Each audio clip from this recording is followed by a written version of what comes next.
Baiklah, selamat malam dan selamat sabat kepada saudara-saudara yang kekasih dalam Tuhan, anggota-anggota jemaat Loma Linda. Demikian juga saudara-saudara pemirsa, kami ucapkan selamat sabat dan selamat mengikuti acara Vesper yang dibawakan oleh Small Group 4 dari Gereja Loma Linda pada saat ini. Kita akan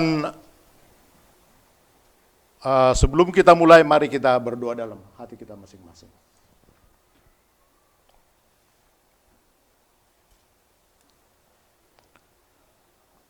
Baiklah, kita sama-sama berdiri untuk menyanyikan dari lagu Sion nomor 442, Tak Ku Mengerti Rahmat-Nya. Kita sama-sama berdiri.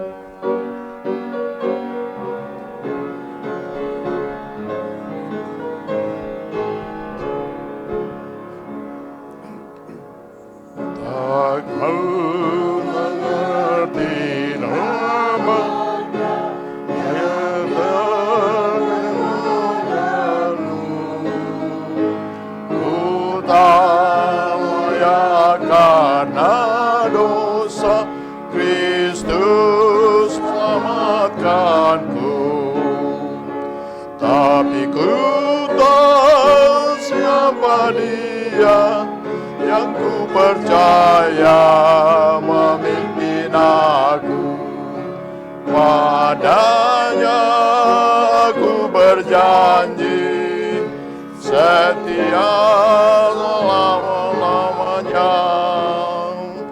Tak ku mengerti tebusan bagi manusia, bila percaya sabdanya, hatiku damailah.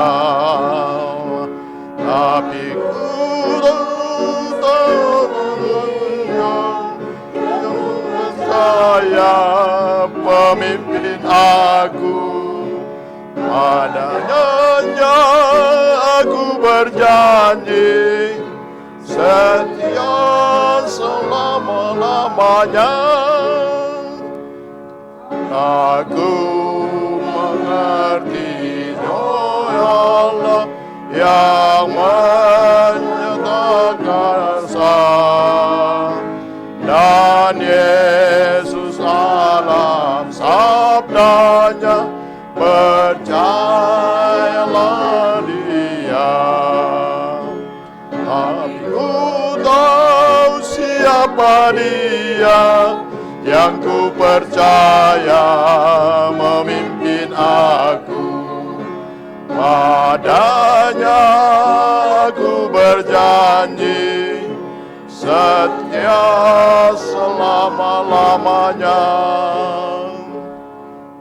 Aku tak tahuilah Tuhan datang ke dunia, bersama Dia berjalan jauh di angkasa. Tapi ku tahu siapa Dia yang ku percaya memimpin aku, padanya aku berjanji setia selama-lamanya. Ibu Elis memimpin kita dalam doa. Kita bersatu dalam doa. Tuhan, terima kasih atas segala berkat Tuhan kepada kami di tempat ini dan kepada pemirsa kami yang menonton kami secara online. Kiranya Tuhan memberkati kebaktian kami ini dari awal hingga akhir, sehingga kami dapat mengerti firman Tuhan, sehingga kami dapat menghidupkannya dalam kehidupan kami.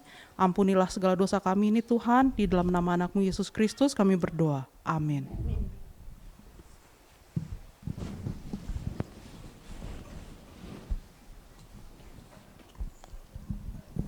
Baiklah, sebelum kita mendengarkan special song, mari kita mendengarkan kesaksian Ibu Jenny Papahan. Silakan.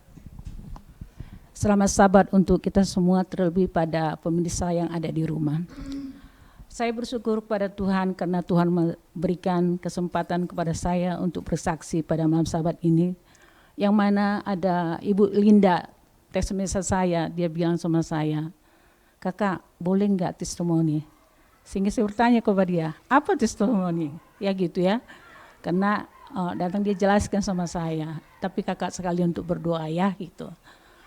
Jadi saudara-saudara, saya malam ini untuk menyaksikan kebaikan Tuhan dalam kehidupan saya, terlebih pada tahun 2022, pada tahun yang lalu, yang mana saya mendapatkan banyak pergumulan, terlebih tentang kesehatan saya sendiri. Di saat itu pada bulan Februari tahun yang lalu, dokter mengatakan kepada saya kalau saya itu dapat breast cancer. Sehingga primer dokter saya mengatakan kepada saya, "Jenny, kau harus langsung, ingin gak boleh main-main. Kau masih muda dan kau punya anak, malah kamu single mother." Saya bilang kepada dokter saya nggak ada rasakan apa-apa dokter. Dia bilang walaupun tidak ada hasil dari mamogram dan ultrasound kamu udah positif dapat cancer. Sekarang kamu akan saya kirim ke Loma Linda. Di situ ada dokter untuk menangani kamu, katanya kepada saya. Tapi saudara-saudara, di saya dapat berita kalau saya dapat cancer. Tapi seperti saya nggak begitu takut sekali, nggak gelisah. Saya bilang kepada Tuhan, "Tuhan, penyakit ini saya dapat kembali seperti ini. Mungkin Tuhan punya rencana yang terbaik buat saya." Karena pada beberapa tahun sudah berlalu, banyak yang saya lalui dalam masalah pribadi saya, rumah tangga saya. Tuhan bisa loloskan saya. Tuhan bisa seberangi saya untuk menghadapi ini. Apalagi seperti ini Tuhan, dokter bilang saya dapat penyakit kanker, tapi tidak mustahil buatmu Tuhan. Itu saya teriak kepada Tuhan. Tetapi dengan keadaan begitu, ya saudara-saudara, tetap kita khawatirin kita itu pasti ada. Langsung saya bilang kepada anak saya, "Mami dapat ini." Anak saya belum mau pernah kaget. "Mami, kalau udah dapat keep it dulu, jangan bilang kepada orang. Karena apabila kau bilang kepada orang, belum tentu seseorang itu super kau untuk baik. Jadi keep it dulu, pastikan dulu." Dengan diskusi dengan anak-anak, saya keep it masalah itu saudara-saudara, sehingga pada saat saya mau menjelang mau surgery, Mami bisa ngomong kepada siapa yang Mami perlu ngomong atau pada pendeta. Saya datang kepada pendeta, bawa anak saya yang kecil. "Pak Pendeta, saya ada bad news." Pendeta bilang, "Ada apa Bu?" Dia bilang sama saya. Saya terangkan dengan keadaan saya. "Saya datang ke sini Pak, di ruang doa ini untuk meminta kepada Bapak bantu saya dalam doa untuk menghadapi penyakit saya ini, karena 3 hari lagi saya akan surgery." Sehingga Bapak Pendeta berdoa dengan saya, kita berdoa. Lepas saya keluar dari ruang, saya datang ke ruang doa, saya menangis saudara-saudara waktu pendeta mendoakan saya. Lepas dari situ rasanya beban ini kayaknya ringan sekali saya rasa. Enggak ada beban dalam hati saya. Sampai di rumah saya bilang pada anak saya udah bicara dengan pendeta. "Oh oke." Terjadilah sesudah saya kimo, saya bilang Pak Pendeta kimo kedua. "Pak Pendeta, saya udah kimo. Tolong saya doakan Bapak saya itu kuat." Di proses saya kimo ini 3 hari saya tidak rasakan apa-apa karena ada sesuatu dibuat dalam tubuh saya. Setelah itu dicabut, saya banyak sekali reaksi sehingga badan saya semua pada gatal semua ini badan. Saya bilang, "Tuhan, tidak seberapa nih Tuhan dibandingkan Tuhan Yesus yang mati di kayu salib untuk menghapus dosa saya. Bantu saya Tuhan, selamatkan saya Tuhan. Kasihanilah diriku. Banyak dosaku Tuhan. Anak-anakku belum ada yang lepas daripada aku. Tolong aku Tuhan, ampuni akan dosaku kepada semua orang tuaku, suamiku, anak-anakku. Ampuni aku Bapa, biar layak di hadapan-Mu." Itu saya sebutkan dari saya saudara, saya berdoa. Sehingga sering aku berdoa. Lama-kelamaan saya nggak bisa lipat tangan lagi untuk berdoa. Setiap apa yang saya lakukan, saya berkata-kata kepada Tuhan, mau aktivitas masak atau apa, mau drive pun saya ngomong sendiri, nggak lipat tangan lagi, nggak berlipat lagi. Itulah kayaknya Tuhan itu rasanya tuntun aku selalu. Jadi aku minta kepada saudara-saudara, pergumulan apapun saudara-saudara hadapin, serahkan semua pergumulan pada Tuhan, yakin Tuhan akan tolong kamu. Kalau kamu ada, aminkan dalam iman kamu. Dia selalu bersyukur, berterima kasih kepada Tuhan, walaupun kita udah jatuh sekalipun, panggil Tuhan itu. Tuhan itu akan baik, topang saudara-saudara. Yakin Tuhan itu sangat baik, karena selalu bersyukur, seperti di Filipi juga ada tertulis, kita selalu bersyukur dalam segala hal apapun. Saya selalu bernyanyi. Kalau saya susah, saudara-saudara menghadapi anak-anak, menghadapi orang tua, teman-teman, saya selalu bernyanyi untuk menghibur diri saya. Saya mengucapkan baik terima kasih kepada Tuhan, begitu besar kasih Tuhan kepada saya. Terima kasih. Terima kasih Bu Jenny Papahan yang sudah memberikan kesaksian yang bisa menguatkan kita. Kita semua ada persoalan. Amin. Tetapi jangan khawatir, seperti yang Ibu bilang bahwa Tuhan yang lebih tahu mengenai tubuh kita ini, karena Dialah pencipta, Dialah kali kita, ya. Dia lebih tahu, jadi pasti Tuhan berikan yang terbaik. Baiklah, kita mendengarkan special song dari women, kelompok ibu-ibu.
Baiklah, kita serahkan waktu ini kepada ketua kelompok kerja kita atau small group kita, yaitu Saudara Roy Swart.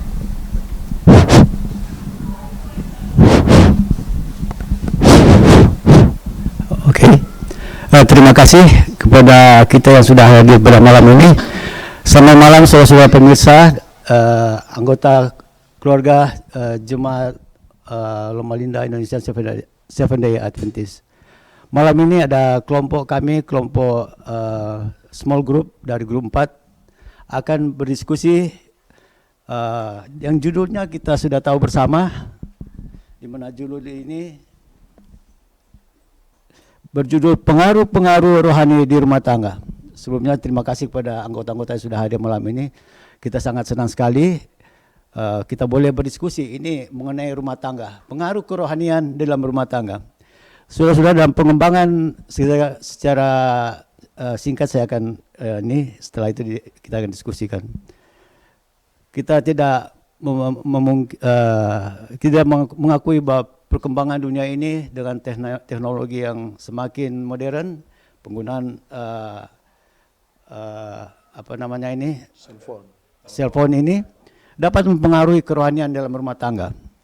Jadi kita akan mencari tahu apa sebenarnya pengaruh-pengaruh yang mempengaruhi suami istri, orang tua dan anak dalam hubungan rumah tangga yang mempengaruhi kerohanian mereka sendiri. Di sini dikatakan ada hal-hal yang kita perlu perhatikan. Katanya di sini dikatakan bahwa Tuhan itu tidak senang kalau kita melalaikan agama dalam rumah tangga. Tuhan itu tidak senang kalau kita melalaikan pendidikan anak-anak dalam rumah tangga, terutama dalam kerohanian mereka. Jadi penting bagi orang tua untuk kita tetap memberikan contoh yang baik, memberikan teladan yang baik kepada mereka, bagaimana cara kita menghidupkan rumah tangga yang baik secara orang Kristen. Di sini dikatakan bahwa kita harus mengusahakan adanya mezbah dalam rumah, dalam keluarga, agar supaya anak-anak itu terdidik sejak kecil, bukan setelah besar kita memberikan mereka pelajaran-pelajaran tentang kerohanian. Dan kemudian ini dikatakan ada tahap-tahap kita untuk melakukan ibadah dalam rumah tangga, dan tahap-tahap ini kita harus persiapan dengan matang agar anak itu senang untuk mengadakan mezbah pagi dan petang. Dan dalam bentuk-bentuk masing-masing mungkin di rumah tangga kita ada beda tempat, beda waktu ketika kita bangun jam berapa, itu tergantung dari kita sebagai orang tua. Kalau suami tidak bisa, ibu juga bisa. Dan diutamakan adalah sebagai kepala keluarga harus berperan penting dalam kerohanian rumah tangga. Saudara, kita akan mendiskusikan apa sebenarnya pengaruh-pengaruh yang sudah alami dalam keluarga sendiri, antara suami istri, antara orang tua dan anak. Di sini kita sangat menarik sekali ya, pertanyaan-pertanyaan yang kita akan bahas di sini.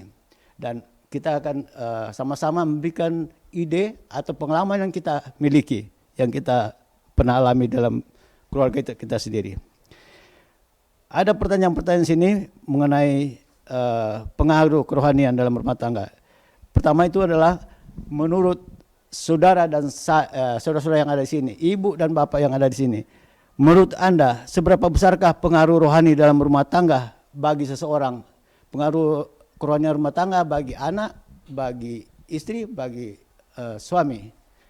Ada pendapat dari ibu-ibu? Pertanyaan pertama. Saya akan mencoba menjawab seberapa penting pengaruh rohani dalam rumah tangga bagi seseorang. Karena kita sebagai makhluk sosial tentu kita perlu bersosial, bermasyarakat. Nah, apabila kita sudah memperoleh bekal rohani di dalam rumah, pengaruh dari luar itu tidak akan mempengaruhi kepribadian kita, karena kita sudah mempunyai iman, sudah kerohanian kita dikuatkan di rumah, dan apabila ada godaan atau gangguan dari luar, kita mempunyai prinsip, tidak akan mudah tergoyahkan. Itu menurut pendapat saya. Oke, terima kasih. Ada tambahan lain?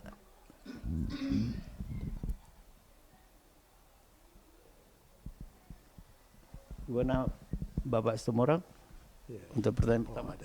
Sangat penting saya kira ya, karena Yesus juga waktu kecil katanya dibawa apa? Ke gereja kan.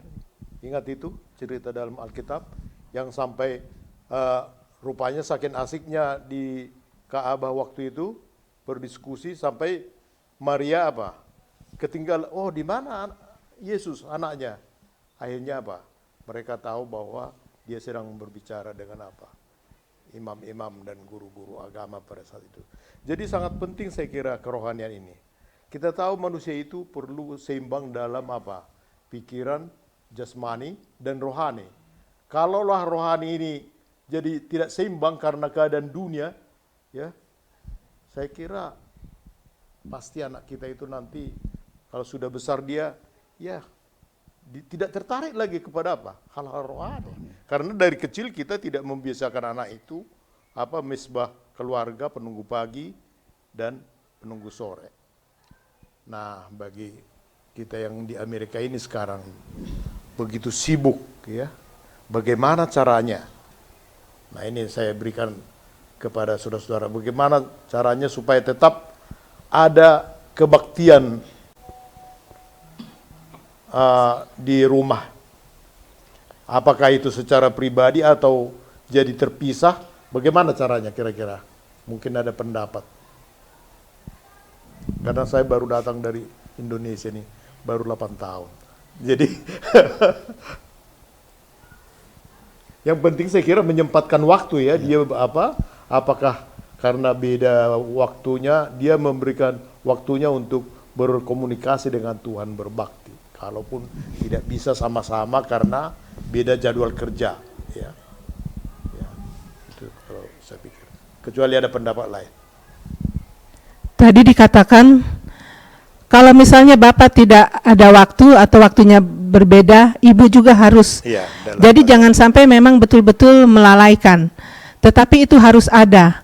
Kenapa itu penting? Ya karena mungkin seperti Bapak Situmorang katakan, di Amerika ini apabila anak sekolah public school tidak ada pelajaran agama. Jadi kalau tidak dibekali di rumah, bagaimanalah ke depannya? Apakah hanya cukup dengan mengandalkan 1 kali seminggu di gereja? Jadi itulah yang penting, pendidikan agama sangat penting di dalam rumah tangga. Jadi saya kira itu poin yang ini ya untuk pertanyaan 1. Jadi sangat penting, sangat berpengaruh untuk kerohanian dalam rumah tangga terhadap individu atau anak, orang suami istri. Jadi itu saya kira pertanyaan nomor 1 sudah kita dapati bahwa kerohanian itu sangat berpengaruh. Dan nomor 2 adalah menurut Anda atau saudara-saudara yang di sini, mengapa Tuhan sangat tidak senang kepada orang tua yang melalaikan agama dan spiritual dalam rumah tangga? Mengapa?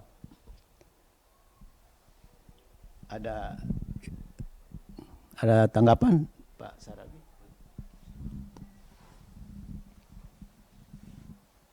Kita sangat sebagai keluarga Kristen atau rumah tangga Kristen, kita sangat memahami bahwa rumah tangga itu adalah satu lembaga yang sangat disukai Tuhan, dan Tuhan yang membangun lembaga rumah tangga. Itu sebabnya rumah tangga dipersatukan di dalam pemberkatan yang kudus di dalam rumah Tuhan. Nah, yang kedua dikatakan tadi tidak senang kepada orang tua yang melalaikan agama dan spiritual dalam rumah tangga. Kalau dikatakan orang tua, berarti itu adalah suatu keluarga yang sudah diberkati Tuhan. Pemberian terbesar Tuhan kepada satu rumah tangga adalah anak-anak. Itu sebabnya dikatakan di sini orang tua. Berarti mereka memiliki anak, pemberian yang paling berharga daripada Tuhan. Nah, kalau pemberian yang berharga daripada Tuhan, anak-anak kita tidak perkenalkan kepada Tuhan melalui perbaktian mesbah di rumah tangga kita pagi dan petang. Ya, tidak selalu harus strict dengan pagi dan petang. Bisa juga siang kalau itulah waktu yang tetap. Tetapi secara prinsip firman Tuhan harus disampaikan kepada anak-anak kita. Karena apa? Karena Tuhan juga mau anak-anak itu akan dibawa ke dalam kerajaannya pada waktu Yesus datang kedua kali. Nah tentu anak-anak itu menjadi tanggung jawab orang tua. Jadi Tuhan akan, dengan kata di sini tidak senang, ya saya pikir itu suatu hal yang wajar. Jadi sebaiknya kepada kita orang tua, kita aturlah sedemikian rupa, paginya jam berapa bisa, siang pun kalau sore tidak bisa. Namun selalu ada mesbah perbaktian di dalam rumah tangga kita. Saya pikir itu pendapat saya terhadap pertanyaan nomor 2 ini. Mungkin ditambahi oleh ibu-ibu, karena ibu-ibu ini sebenarnya yang paling banyak waktunya bersama dengan anak-anak ya. Ya role model itu dalam pertumbuhan anak-anak nggak bisa dipungkiri sangat banyak bergantung kepada ibu, karena bapak ini hampir berangkat sebelum matahari terbit, pulang matahari sudah terbenam. Mungkin kita dengarkan dari ibu-ibu. Saya harapkan ibu-ibu ada yang memberikan tanggapan. Ibu Lomboan dulu. Ya, Ibu Lomboan ini anaknya ada 4, 3 rapat-rapat, tapi dia sanggup saya lihat membawa mereka ke dalam rumah Tuhan setiap hari Sabat. Mari Bu, tolong diberikan pengalaman bersama Tuhan.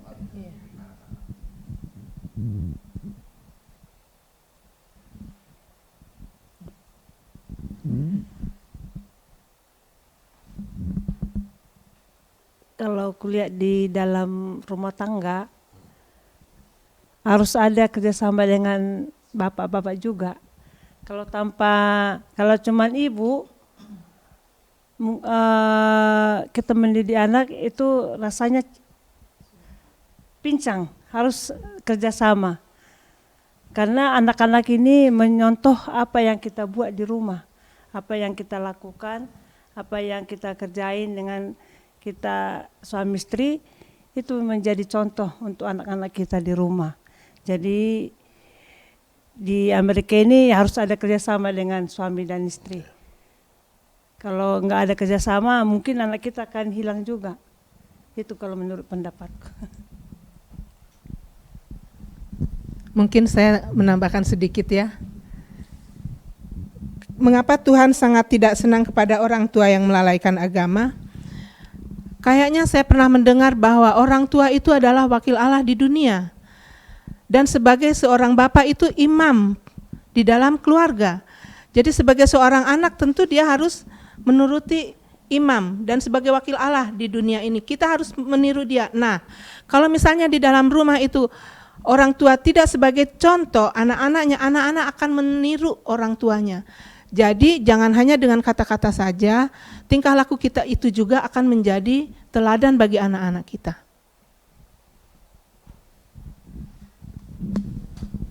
Terima kasih.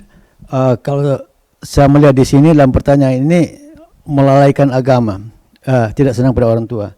Kadang-kadang di antara suami istri juga, kadang-kadang kalau di antara suami istri tidak ada inisiatif, tidak akan berjalan. Jadi setidaknya salah satu dari suami atau istri punya inisiatif untuk mempengaruhi kerohanian dalam rumah tangga. Misalnya kadang-kadang saya yang dibangunkan istri, renungan pagi, renungan malam, atau buka sabat. Walaupun itu sudah kesiangan. Emang kita kerja kadang-kadang, ini pengalamannya, kita kerja pulang kerja jam 12 malam. Bangun tidak bisa jam 6 pagi untuk renung pagi. Kita bangun kan jam 9, jam 10, walaupun sudah hampir siang, kita tetap melaksanakan apa? Mezbah pagi. Jadi inisiatif dari salah satu suami dan istri itu berpengaruh sekali dalam kerohanian dan rumah tangga. Saya kira itu. Ada tambahan dari ibu-ibu? Atau? Kalau tidak ada, kita lanjut pada pertanyaan ketiga.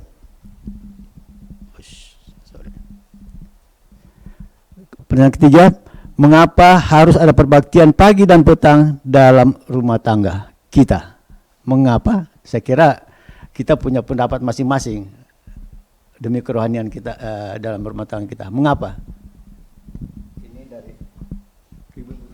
Oh iya, ibu dong. Kalau menurut aku, mengapa harus ada perbaktian pagi petang dalam rumah tangga? Ini mungkin Tuhan kasih ini biar kita yang berumah tangga, biar kita bisa saling berkumpul. Biar kita saling, karena kita saling sibuk dengan kegiatan kita masing-masing. Inilah mungkin menurut pendapatku biar kita itu bisa saling ketemu antara anak, ayah, ibu ataupun keluarga. Itu makanya dibikin kita ada kebaktian pagi dan petang.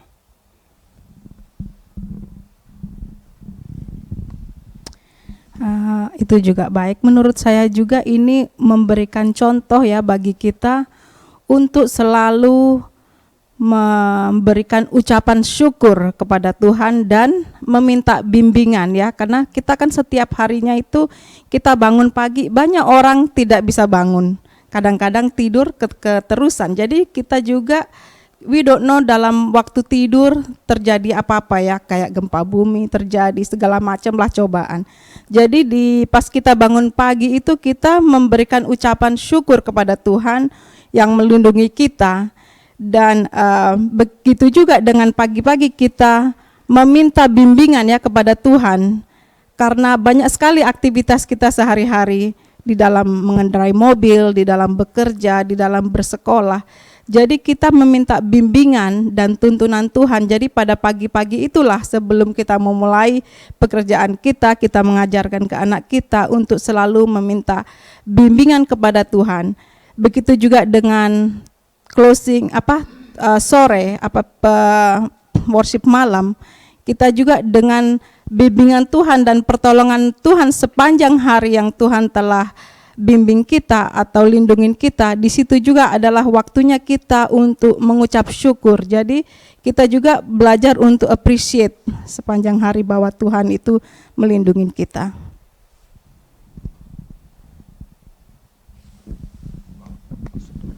Ya, kita kembali mengingat kebiasaan bangsa Israel dulu, di mana ada korban bakaran pagi dan ada korban bakaran petang. Jadi sebenarnya kebiasaan itulah namanya perbaktian kalau mengadakan upacara korban bakaran pada waktu pagi hari dan petang hari. Bagi bangsa Israel wajib itu harus ada. Kalau orang miskin paling tidak katanya menjadi yang dikorbankan yaitu kalau dalam bahasa Batak itak sepul, yaitu segenggam tepung, ya, itulah yang dikorbankan. Kalau di Jawa sana, di Indonesia sesajen katanya kan.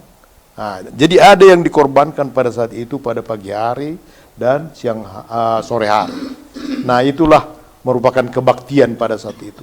Dan inilah yang dilanjutkan bukan lagi sekarang dengan korban bakaran, ya, karena korban yang asli yaitu Yesus sudah ada, jadi kita langsung bisa berdoa, ya, tanpa korban bakaran lagi karena Yesus sudah ada domba yang menjadi korban. Dia adalah domba yang asli, anak Tuhan Allah. Kita langsung berdoa kepada Yesus sekarang ini. Tidak perlu lagi ada korban bakaran pada pagi hari dan petang hari. Itulah asal muasalnya kenapa ada kebiasaan kebaktian pagi dan petang. Terima kasih. Terima kasih. Masih ada lagi? Cukup. Jadi nomor 3 ini kita rasa sudah cukup. Nomor 4, pertanyaan keempat, bacaan kita ini menyebutkan satu bentuk kesalehan tanpa kuasa. Apakah yang dimaksud oleh sebutan tersebut dan bagaimana agar kita tidak terjebak di dalamnya? Ada tanggapan atau yang ingin disampaikan?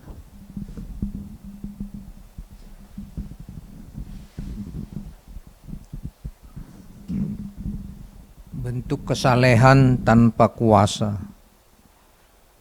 Inilah yang kita sangat imani, bahwa kita hidup di dalam iman dan kita bisa melakukan, menghidupkan iman kita hanyalah oleh kuasa Rohul Kudus. Karena itu sangat jelas pada waktu Yesus setelah bangkit dari kuburnya dan pada hari di mana Yesus akan naik ke kerajaan surga, Yesus tahu betul kita tidak boleh ditinggalkan tanpa ada pendamping karena kita lemah. Itu sebabnya Yesus katakan, maka aku akan meminta kepada Bapa agar Rohul Kudus turun untuk menyertai kamu sekalian. Sebab bila mana aku tidak naik ke surga, Roh Kudus tidak juga akan turun kepada kita.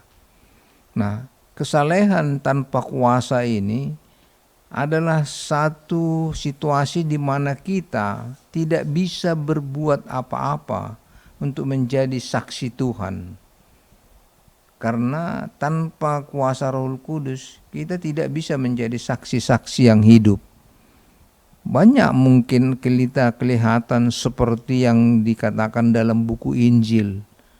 Berdoa di pinggir-pinggir jalan, kelihatannya seperti orang saleh. Namun tidak ada kuasa padanya, karena Roh tidak suka juga kepada orang yang sombong. Orang yang hanya mau menampilkan bahwa dia seolah-olah adalah orang yang alim, orang yang baik. Tetapi di dalam hidupnya tidak ada kasih. Salah satu bukti bahwa kita memiliki kuasa Roh Kudus, kita pasti memiliki kasih. Itu yang disebut buah-buah roh. Sebabnya dari orang-orang yang memiliki kuasa Roh Kudus akan keluar buah-buah roh. Di antaranya kasih, sabar, rendah hati. Itulah cerminan apabila kita memang saleh dan memiliki kuasa. Itu saya pikir yang bisa saya sampaikan dari hal diskusi di pertanyaan nomor 4 ini. Namun pengalaman kita masing-masing bisa kita ceritakan pada malam ini. Bagaimana kalau kuasa Roh Kudus itu di mana kita bergantung kepadanya, ada bersama dengan kita, tentu kita punya pengalaman. Kita bagikan malam ini. Ibu-ibu mungkin atau bapak-bapak. Ada dari ibu-ibu? Jadi terima kasih Pak Saragi. Jadi bentuk kesalehan itu bukan dari perbuatan kita yang misalnya, wah kita ingin menyumbang suatu gereja, menyumbang sesuatu demi kita punya nama, itu bukan kesalehan. Jadi kesalehan yang Tuhan tuntut di sini adalah harus memohon tuntunan dari Tuhan dalam perbuatan kita. Jadi kita tidak berjalan sendiri. Kita harus meminta pertolongan Roh Suci dalam perjalanan kerohanian kita, bukan dari diri kita sendiri. Mungkin kalau tidak lagi, ada cukup. Oke, cukup. Kita datang pada pertanyaan keempat. Kelima. Ya, kelima. Ada sebutan mengatakan bahwa kebutuhan kita untuk segera berdoa adalah pada saat kita merasa tidak perlu berdoa. Apakah Anda setuju pendapat ini dan mengapa demikian? Ini pertanyaan bagus sekali. Ada tanggapan saudara-saudara?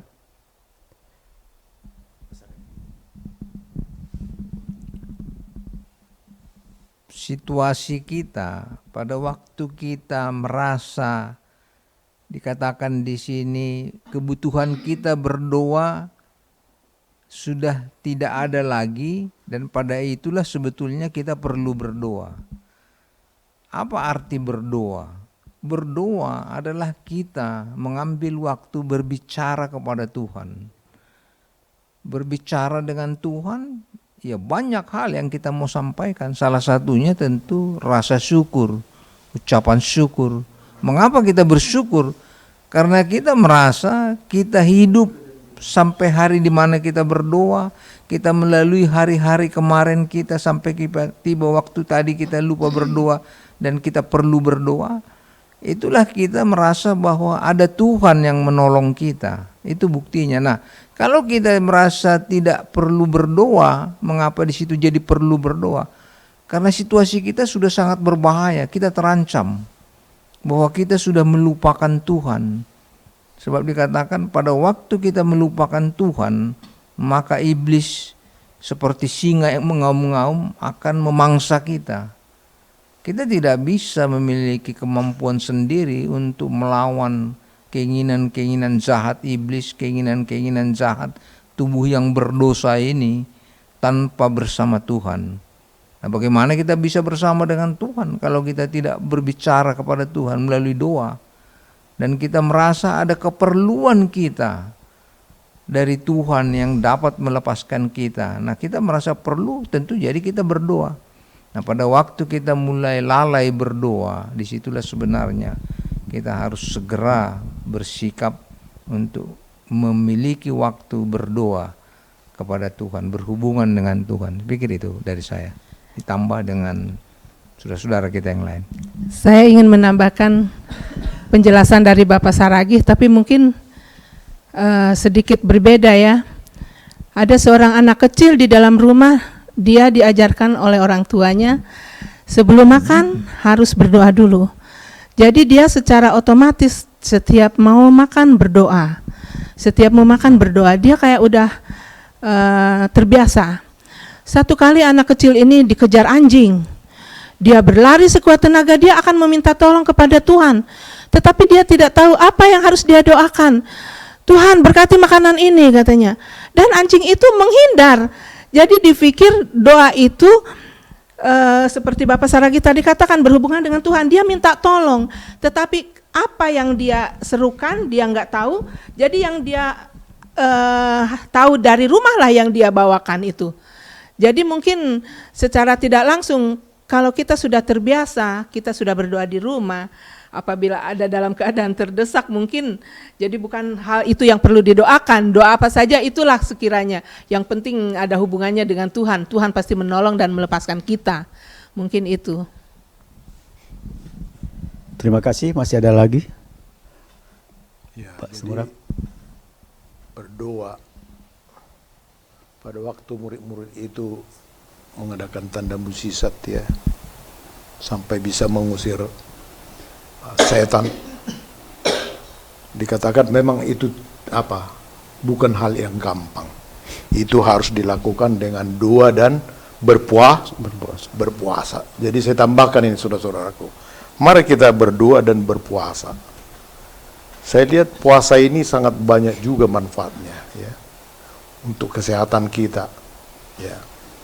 Jadi biarlah kita berdoa dan berpuasa. Tidak harus puasa seperti artinya yang minum total, tidak makan, bisa minum, tapi paling tidak kalau dikurangi makanan itu sudah termasuk berpuasa juga, mungkin hanya buah-buahan. Jadi marilah kita berdoa dan berpuasa. Terima kasih. Terima kasih. Saya penjelasan itu, saya tambahan sedikit ini berarti pertanyaan nomor 5 itu kita tidak setuju ya, pertanyaan nomor 5. Karena kalau di Alkitab bilang kita harus berdoa tidak berkeputusan. Harus berdoa tidak berkeputusan. Iya, jadi kalau kita dibilang sini pada saat kita tidak merasa perlu. Karena doa itu katanya itu salah satu memagari keluarga kita dari kejahatan atau anak-anak kita dari kejahatan. Kita sering mendoakan, Tuhan tolong anak saya jauhkan dari berbahaya, kecelakaan dan lain-lain. Nah itu salah satu memagari. Jadi kita perlu berdoa, katanya harus tidak berkeputusan. Tambahan. Jadi kalau tidak lagi kita lanjut ke nomor 6. Apakah ide yang Anda bisa share agar perbaktian pagi dan petang itu bisa disukai oleh anggota keluarga kita? Saya mungkin akan memberikan pengalaman sedikit ya. Kami biasa melakukan penunggu pagi dan penunggu sore. Nah, penunggu pagi biasanya bapaknya anak-anak ini dipakai, oh ini ada anak saya, kesempatan untuk ya memberikan dia punya nasihat wejangan yang panjang lebar sampai hal yang kecil-kecil. Disitulah anak mulai bosan, menjenuhkan, dan dia tidak menyenangkan. Jadi perbaktian pagi itu sudah papi ini pasti akan ngajarin saya mau bilang begini yang tidak mengenakan. Jadi lama-lama dia bilang, orang tua aja duluan lah, nanti saya ke belakang. Nanti saya juga berdoa kok di kamar sendiri. Jadi saya mengambil hikmatnya. Kalau perbaktian itu harus yang menyenangkan itu singkat dan pendek saja. Kalau mau memberi nasihat, lain waktulah, jangan di waktu perbaktian. Jadi anak tidak mau berbakti, akhirnya dia berbakti sendiri. Dan kita tidak tahu bagaimana berbakti sendiri. Jadi oke lah, sekarang kita singkat-singkat aja. Ini pengalaman anak yang pertama itu. Karena yang kedua masih kecil. Nah sekarang yang kedua ini singkat-singkat sajalah. Jadi dia itu mau. Jadi singkat, padat, ya sesuai dengan firman Tuhan. Kalau kita mau menasehatinlah di lain waktu, bukan di acara perbaktian. Betul. Ada tambahan?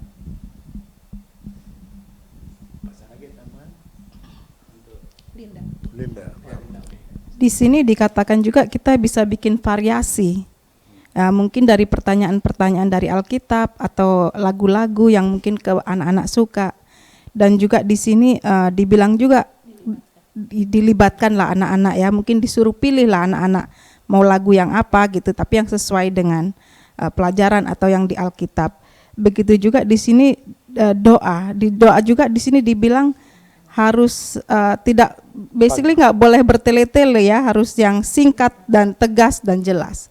Dan itu mungkin yang bikin anak-anak juga enggak jadi bosan gitu. Terima kasih, Linda. Ya, salah satu pendapat saya, sebaiknya anggota keluarga itu menjadi partisipan. Jadi tidak monoton hanya bapak dan ibu atau didominasi bapak saja. Jadi kita buat schedule ya, besok anak kita yang nomor 1, nomor 2. Jadi mereka merasa itu adalah bahagian daripada mereka juga. Kalau mereka dibuat menjadi partisipan, dan memang seperti Ibu Suat katakan, prinsipnya itu harus tidak terlalu mengambil waktu yang lama. Itu prinsip dasar yang harus kita penuhi. Yang saya mau tambahkan adalah anggota keluarga menjadi partisipan secara bergantian, dan mereka memiliki cara sendiri mengekspresikan dari hal berdiskusi dan membaca firman Tuhan, sehingga menyenangkan bagi keluarga dan anak-anak. Terima kasih. Terima kasih Pak Saragi dengan komentar itu sangat baik. Bagaimana Pak Sembarang, masih ada? Sudah cukup. Sudah cukup. Oke, jadi pertanyaan nomor 6 ini kita harus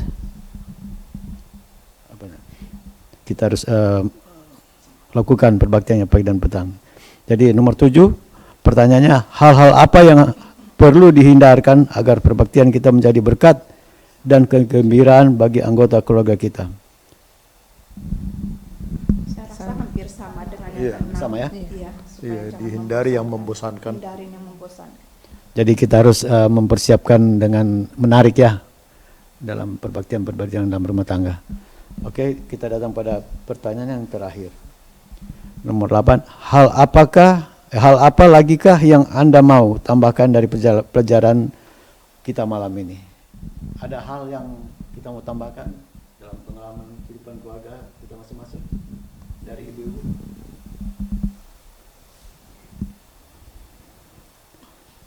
Ya, seperti tadi kita buatlah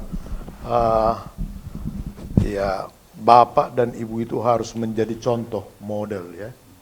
Jadi kalau bapak pun jarang berdoa, ya dilihat ya dia pun akan apa?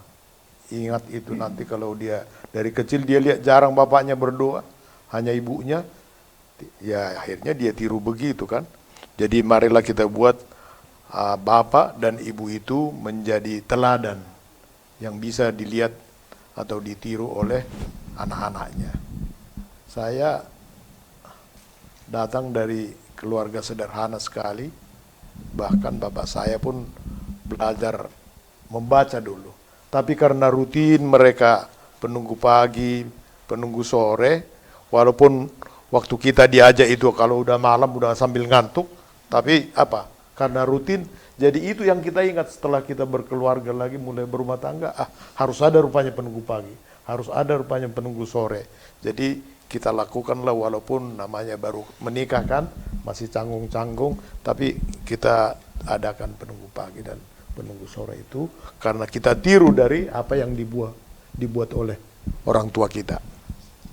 Mungkin tambahan, sebagai tambahan di dalam rumah tangga juga untuk kita semua, jadilah kita pelaku-pelaku firman, jangan hanya mendengar saja, membaca saja, tetapi praktekkanlah itu di dalam kehidupan kita sehari-hari. Terima Amen. kasih. Terima kasih. Pak Saragi masih ada? Oke, terima kasih. Semoga dengan pelajaran atau diskusi kita malam ini boleh menambah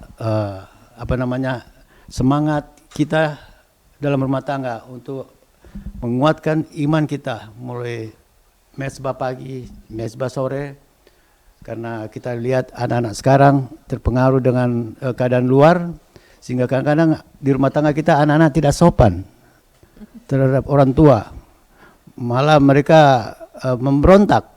Nah, dengan demikian pelajaran ini bisa menuntun kita untuk lebih hati-hati untuk melakukan harus melakukan perbaktian pagi dan sore, mesbah pagi dan sore. Terima kasih pemirsa. Semoga apa yang kita diskusi malam ini menjadi berkat untuk saudara-saudara yang di rumah atau pemirsa-pemirsa yang di rumah. Dan untuk kelompok kita ini saya ucapkan terima kasih atas kehadiran dan diskusi kita malam ini. Terima kasih. Mari kita sama-sama berdiri untuk menyanyikan dari lagu Sion nomor 469, Beri yang terbaik untuk Tuhan.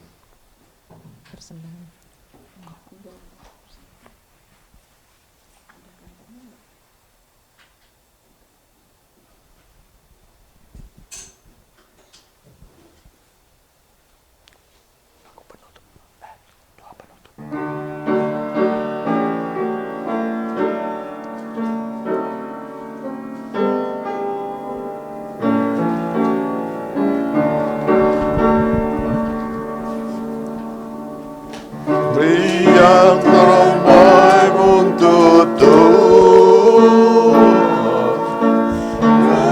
dalam masa muda, bekerja penuh semangat,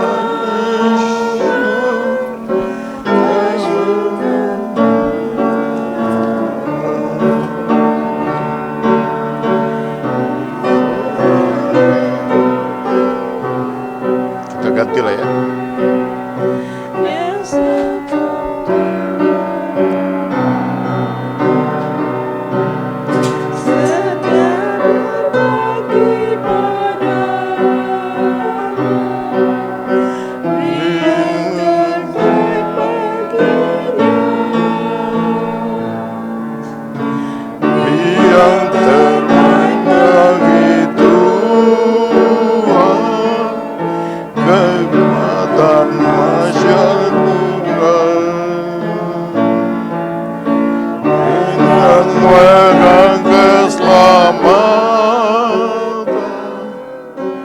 Masyurkan kebenaran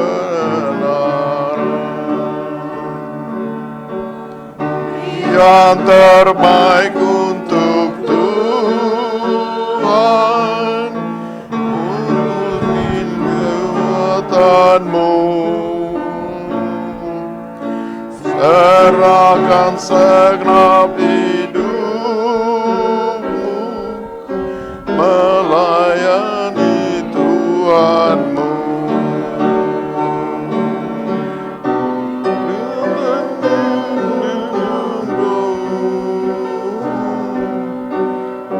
Korbankan putranya, setialah melayani dan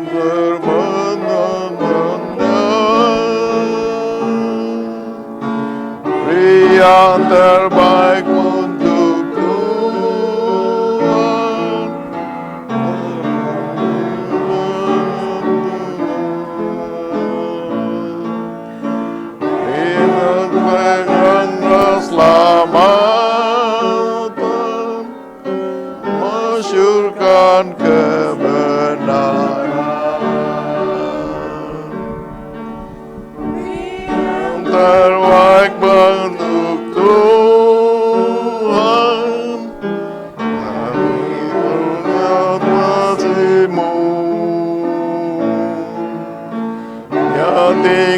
tinggalkan surga mulia, serahkan seluruh hidupnya. Rela mati menderita untuk menebus engkau. Pujilah Dia, berikan baginya, beri yang terbaik untuk Tuhan, kekuatan masa muda. Pegang pedang keselamatan, masyurkan kebenaran. Doa penutup oleh Bapak Saragi. Kita berdoa. Tuhan Bapa di surga, kami datang Bapa menghampiri Engkau, menaikkan ucapan syukur dan terima kasih kami kepadamu. Oleh karena kami tahu Roh-Mu, kuasa yang daripadamu yang memimpin dan menuntun kami untuk belajar dan mengerti dari hal firman Tuhan. Oh Bapa, biarlah firman-Mu yang hidup itu, firman-Mu yang penuh kuasa, yang akan membentuk masing-masing kami dalam karakter dan tabiat kami, agar melalui karakter dan tabiat kami yang dipenuhi dengan kuasa Roh dan pengertian akan firman Tuhan, kami boleh juga menjadi terang kepada banyak orang.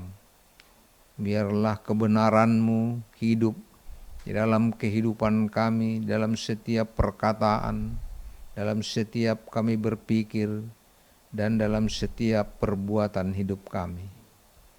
Bapa, berkati juga anggota-anggota jemaat yang menyaksikan dan ikut bersama-sama melalui online. Demikian juga pemirsa kami dimanapun mereka berada. Biarlah mereka juga merasa diberkati oleh karena Tuhan juga menjamah mereka. Bapa, kami akan berpisah dari tempat ini dan kembali ke rumah kami masing-masing.